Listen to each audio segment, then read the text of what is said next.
Hey guys, RCT3 Crashes 100 here, and I am here with a very quick post-unboxing video once again. These are some pickups which I've had for about a month. Don't know why I didn't make a video on them sooner, but here we are anyway. And we also have some stuff that's a bit more recent, relating to my job, so I guess you could say more bills from my till. So we'll start with that latter one. I am returning to my project of building up some dollars for a US travel fund. I initially actually sold a lot of what I had back to my workplace to exchange into yen, but you know, it's summer. I still want to go to the States at some point, and the rates are pretty good, so I thought, why not? There was a bunch of really crisp hundreds in stock. I already have loads of smaller denominations, but here we go. I thought, why not use this as an opportunity to go over the current $100 bill, because I haven't really made a video on it.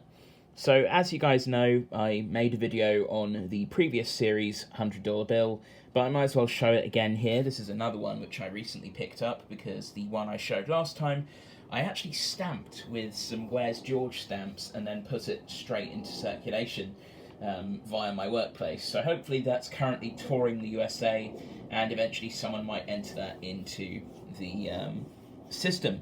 Be fun to see where it ends up. Anyway, here is a considerably more beaten up old large portrait $100 bill here. Look, this one is from the year of my birth. It's a series 1996. Now you'll notice here that this one has colour changing ink, but that's really the only visible feature here that isn't like immediately apparent. You would typically have to hold this up to a light to sort of see the security strip inside. Not the case with the current 100. Of course, we have Benjamin Franklin on the obverse, hence why these bills are often nicknamed Benjamins or Benjis. We have colour-changing ink again, but of course we have this really cool security strip that actually breaches the paper, like it does with quite a few other banknotes from around the world. It is just, this one here is actually still really crisp for a Series 2013. It's not a star note, and if I do find a star note 100, it will probably be going into my collection rather than the travel fund. Maybe if I get a bunch of stars, I will actually put them in the travel fund, but, you know, it's just a case of finding the right one with the right serial. Kind of kicking myself because I did actually have one with a pretty decent serial at one point, but, oh well, these things happen. So, of course, on the reverse here, we have this rather tasteful 100 on the edge here, which kind of reminds me of the old Microsoft Word 2003 word art with this sort of orange bronze hue on it. So, you know how old you are if you like clicked on the word art thing and you get this with, I think it was impact font, and it was tilted to one side from what I remember. I'd have to actually load up my copy of MS Word to be sure. So, of course, on the reverse here, we have this engraving of Independence Hall in Philadelphia, which is the only landmark, I believe, on the back of a dollar bill currently, which isn't in Washington, D.C. The old $2 bills had Monticello on the reverse, which was the exception then, but since that bill was replaced in 1976 with the current design, this is now the only one which has something different on the back from the other landmarks. I would quite like to actually visit the landmarks depicted on the bills and maybe bring the bills with me to try and match the angle or something from them for a few interesting photographs. That'd be kind of cool. Anyway, so I'm realising I've rambled about these bills now for for actually over 4 minutes now. So yeah, that's really all there is to say about this $100 bill and the old one as well. So we will put that to one side. And we will now get on to the main subject of this video. So, as you guys know, I made a video over a year ago now, actually, featuring the Mechagodzilla $2 Niue coin, which was colorized. And it turns out Niue released a batch of more kaiju-themed coins, and I couldn't be happier because they're actually really cool. If you can still find these for sale, I bought these from APMEX. Pick some up. I might even send some of these in for grading because, to be honest, these are beautiful coins. So I purchased 5 of each, and they are featuring some of Godzilla's most iconic foes, Oh, hang on, let's angle this properly so it doesn't blow out my camera with the exposure. Mothra and King Ghidorah. Again, for those of you who haven't got the memo yet, I am one of the Wikizilla admins. You've probably heard my voice in a bunch of their videos. And I picked these coins up partly because, you know, they're more silver for my collection. These are, of course, 1 ounce silver coins. But also because it gives me a chance to get more material to write about on Wikizilla. And maybe even make a video about this in the future, because there are a surprisingly large number of kaiju-themed coins out there. So let's move this into full frame, because this is one we're going to focus on. So, of course, this is the King Ghidorah design featured in the 1991 film Godzilla vs. King Ghidorah from the Heisei era.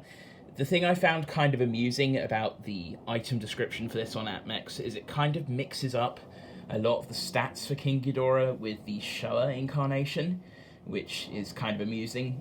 There are a few inconsistencies involved, but you know, it's not really that important in the grand scheme of things. The design is obviously what really stands out. These are not the only designs they had.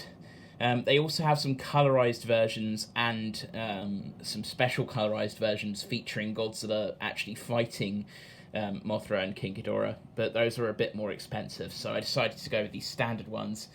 And it has this really cool proof-like effect on the actual details, which I really love.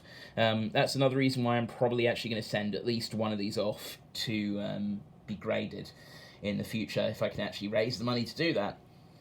Which shouldn't be too hard, you know. Anyway, the reverse features the Heisei Godzilla in sort of silhouette here, again with a really cool proof effect.